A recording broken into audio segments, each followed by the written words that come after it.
Hey, this is Kaufman is a live YouTube channel. I look at comic books new and old. Today I'm looking at an old comic book, Spider-Man number 21 by Marvel Comics. Came out in 1992. I'm continuing my series of The Revenge of the Sinister Six. This is part 4.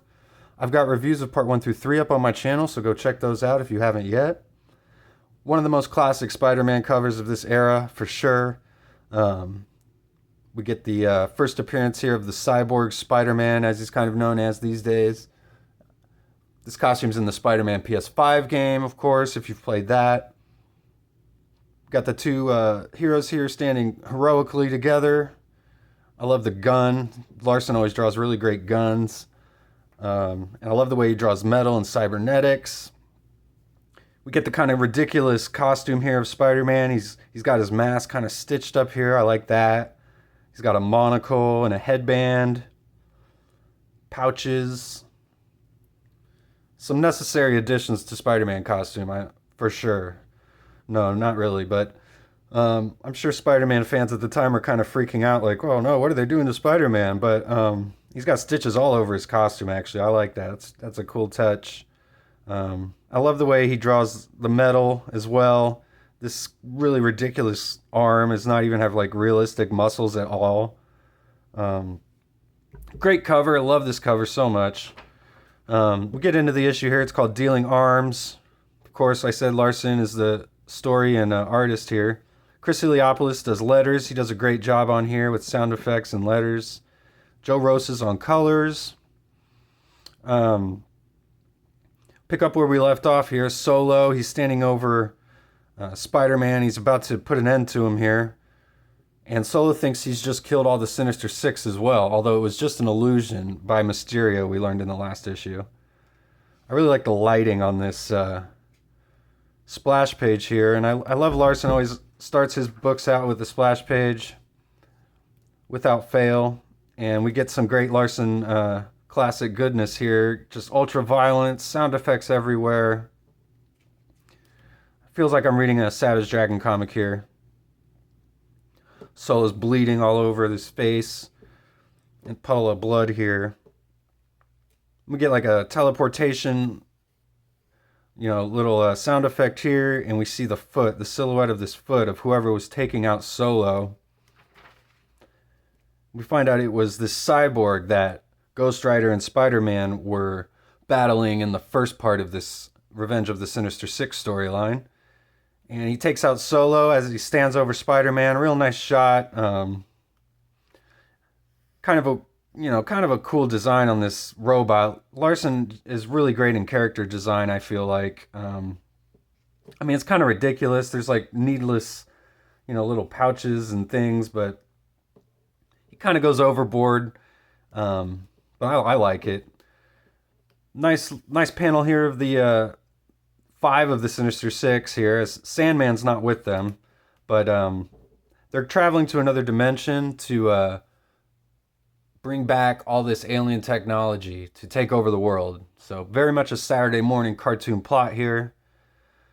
Really feel like Larsen's picking up the pencils on this issue. The last 2 issues were during when he had a fire that destroyed his house and all his belongings, so they had 12-page issues as opposed to 22-page issues, and this one I feel like he's really kind of I don't know if he's really just trying to get all his anger and frustration out, but he's really going at it in this issue, as we'll see as we go through it. And he loves drawing sexy voluptuous women. That's how he depicts MJ here. She's got the crazy hair. I love the way he draws the hair.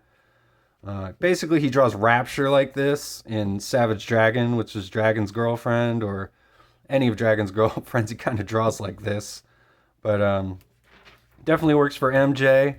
Then we get the first big shot of Spider-Man waking up. He's got the cyborg arm for the first time. What's happened to me? Really nice splash page here. Again, I love all the little segments in the metal, the little shading in each little segment to give it that metal, look. The depth on the metal there, it really looks really cool. And we get some more kind of classic Larsen stuff he loves to do, where he has like one character just over explain everything on a page, and That's what we get here. It's almost especially down here on these like 6 panels down here where he's just like jamming in as much dialogue into the panels as he can. It's almost like a joke in and of itself. Um, I love the background here too, just like all the little shapes to kind of show that he's in this like lab. And this guy's face, very cartoonish. Larsen always loves making his characters look different, and I have a great appreciation for that, for sure. And this guy's basically explaining that the cyborg from that first crossover issue, the guy that picked him up and saved him here, brought him here, and his name is Cyborg X. And the doc kind of explains the cyborg's origin and why Spider-Man's here, and they're working for the government basically, and Shield, and they thought since Spider-Man is basically like a reserve Avenger, and he works with Nick Fury and Captain America, Cyborg X brought him back here to save his life. So they add this cybernetic cast onto Spider-Man. It's not a real cybernetic implant or anything. It's just like a cast, and we see this Cyborg X character looking a lot like Super Patriot would look like once Larsen hops over to Image, basically doing that storyline here. So, Super Patriot was a character Larsen had in his head from youth, so he obviously had this storyline in his head, and he wanted to use it, and he's using it here in this Spider-Man book. So, we get Deathlock running into Spider-Man here. I love this Deathlock face, too. And again, we get some more, excessive dialogue as they're explaining each other's situations to each other, and they decide to team up. And we get some awesome pages here, some great sound effects again. Just some really, really classic stuff, if you ask me. And we got Deathlock, who explained he's a pacifist stuck in this killing machine's body. But he's kind of going overboard here, and Spider-Man brings that up, saying, like, I thought you were supposed to be some kind of pacifist. You're pretty kill happy. But so they get to this lab, which is the Sinister Six's lab, where they went to the other dimension and they fought all the Sinister Six's robots, like guard robots. I really like this pose here on Spider-Man. I look how he's jumping through like one panel into this next panel as it like shoots down the whole page. We got Deathlock down here, and that's really cool. I like this panel too of them standing in front of this teleporter, and the shadows going up, cameras pulled way back. Just great stuff. They go into the other dimension, and it's in ruins. If you couldn't really tell it's in ruins, we got two like bodies lying here. Because I couldn't really tell like what was going on. Very Kirby-esque kind of splash page here. But Spider-Man's spider sense starts going off, and he realizes they gotta get out of that dimension as quick as they can. And the whole building's about to blow up, actually, which it does here. But they get out just in time. So they go back to the care labs where Spider-Man got all the cybernetic implants. And we get another great splash page here of the Sinister Six. They're all in here like destroying everybody and killing everybody. I love all the really little drawings in here of like Electro and Hobgoblin and Vulture. It's really cool. Kind of reminds me of like some George Perez stuff.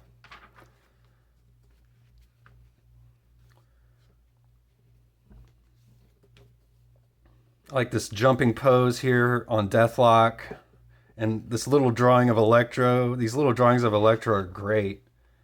I really like those, man. Those are cool. So as they're fighting, Spider-Man sees Cyborg X, and he's been killed. And again, another really cool drawing of Spider-Man just breaking all these panels here. Probably flip that upside down. I wonder what that looks like there.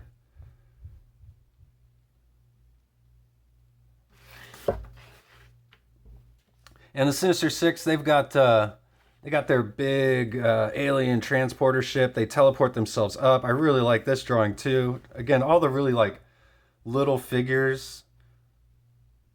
I really like those. Spider-Man shoots one of his tracking spiders onto the ship though, so we'll be able to pick up in the next issue, you know, find the Sinister Six here.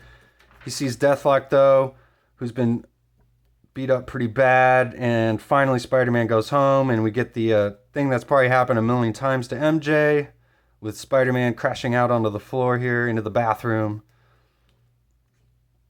Shocked look on MJ's face. I like the little fuzzy toilet here on the side. So really awesome issues, some great artwork here. I mean, the story's kind of Saturday morning cartoon, but really fun stuff to read.